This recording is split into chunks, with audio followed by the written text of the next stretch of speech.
ยังนอนว่าปะทวัญญัตธรรมอินโนมีความเกิดขึ้นแล้วมีความเสื่อมไป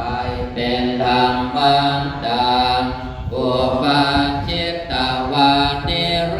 ธันติครั้นเกิดขึ้นแล้วย่อมดับไปเอตังอุปสัมปนสุขโขความเข้าไปสังวรราคะสังขารทั้งหลายเป็นสุขอย่างยิ่งดังนี้อันธยังนวติงสาตรปาทังพนามาเสอายังวะเมตายโยกายของเรานี่แหละวัฏปรัตตารา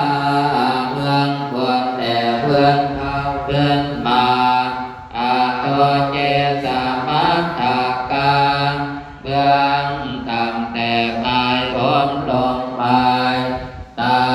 จักปริยันโตมีดัง